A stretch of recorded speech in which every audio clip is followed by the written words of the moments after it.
ಎಲ್ಲರಿಗೂ ನಮಸ್ಕಾರ. ನನ್ನ ಹೆಸರು ಸಚಿನ್ ಪಾಟೀಲ್ ಅಂತ. ನಾನು JSS ಕಾಲೇಜ್ BEdನಲ್ಲಿ 4ನೇ ಸೆಮಿಸ್ಟರ್ ವಿದ್ಯಾರ್ಥಿಯಾಗಿ ವ್ಯಾಸಂಗ ಮಾಡ್ತಿದ್ದು, ಇನ್ನೇನು ಕೆಲವೇ 2 ತಿಂಗಳಲ್ಲಿ ನಮ್ಮದು BEd ಕಂಪ್ಲೀಟ್ ಆಗ್ತದೆ.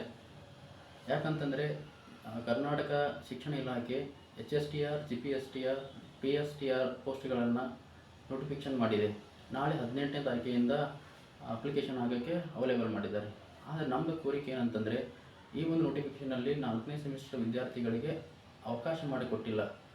ಕರ್ನಾಟಕದಾದ್ಯಂತ ಎಷ್ಟೋ ವಿದ್ಯಾರ್ಥಿಗಳು ಇದರಿಂದ ಈ ಒಂದು ನೋಟಿಫಿಕೇಷನಿಂದ ಹೊರಗುಳಿತಾರೆ.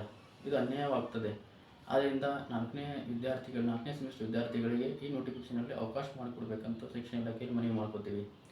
ಮತ್ತು ಇದೇ ರೀತಿಯಾಗಿ ನಾವು ಮೊನ್ನೆ ಬೆಂಗಳೂರಿನಲ್ಲಿ ಶಿಕ್ಷಣ ಇಲಾಖೆ ಆಯುಕ್ತರಲ್ಲಿ ಹೋದಾಗ ಅವರಿಗೆ ಕೂಡ ಮನವಿ ಮಾಡ್ಕೊಂಡಿದ್ವಿ.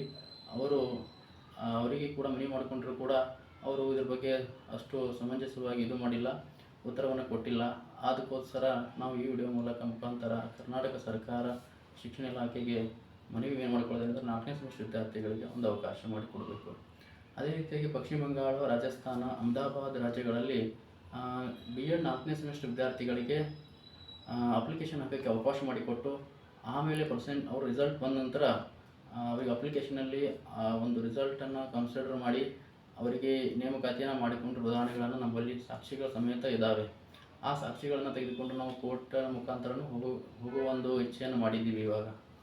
ಅದೇ ರೀತಿ ಕರ್ನಾಟಕದ ಎಲ್ಲ ವಿದ್ಯಾರ್ಥಿಗಳು ಇನ್ನೇನು 2 ತಿಂಗಳಲ್ಲಿ ತಾವು BEd 4th ಸೆಮಿಸ್ಟರನ್ನು ಉತ್ತೀರ್ಣರಾಗಲಿದ್ದು, ಅವರಿಗೂ ಕೂಡ ಈ ಒಂದು ನೇಮಕಾತಿಯಲ್ಲಿ ಕನ್ಸಿಡರ್ ಮಾಡಿ ತಮ್ಮ ಜೀವನವನ್ನು ಕಟ್ಟಿಕೊಳ್ಳೋಕ್ಕೆ ಒಂದು ಸರ್ಕಾರ ಅನುಕೂಲ ಮಾಡಿಕೊಡ್ಬೇಕಾಗಿ ತಮ್ಮಲ್ಲಿ ವಿನಂತಿ ಮಾಡ್ಕೊಳ್ತೀವಿ.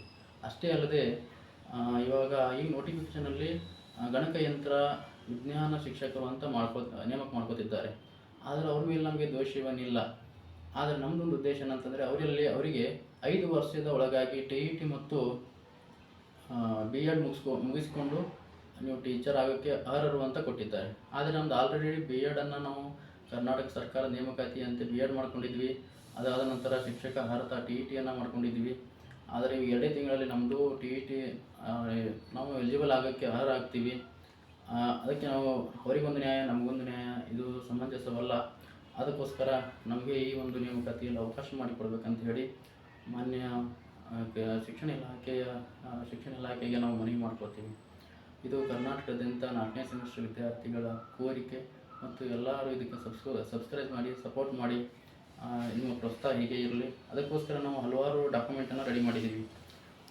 ಮಾನ್ಯ ಮುಖ್ಯಮಂತ್ರಿಗಳಿಗೆ ಒಂದು ಲೆಟ್ರನ್ನು ರೆಡಿ ಮಾಡ್ಕೊಂಡಿದ್ವಿ ನಾವು ಬೇಡಿಕೆಯಾಗಿ. ಮತ್ತು ಅದೇ ರೀತಿಯಾಗಿ ಮಾನ್ಯ ಶಾಲಾ ಶಿಕ್ಷಣ ಸಾಕ್ಷರತಾ ಸಚಿವರಿಗೆ ನಾವೇನು ಮಾಡಿವಿ ಅಂತಂದರೆ, ಅವರಿಗೊಂದು ಲೆಟ್ರನ್ನು ರೆಡಿ ಮಾಡ್ಕೊಂಡಿದ್ದೀವಿ. ಹಾಗೆ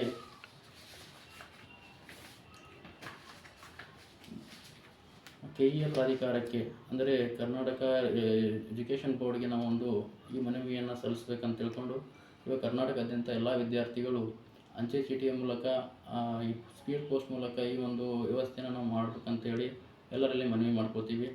ಎಲ್ಲರೂ ನಮಗೆ ಸಪೋರ್ಟ್ ಮಾಡಿ. ನಿಮ್ಮ ಪ್ರೋತ್ಸಾಹ ನಮಗೆ ಏನಾಗ್ತದೆ ಅಂದರೆ ಹಿತವಾಗ್ತದೆ ಅಂತ ಹೇಳಿ ನಾನು ನನ್ನ ಮಾತನ್ನು ಮುಗಿಸ್ತೀನಿ. ನಮಸ್ಕಾರ.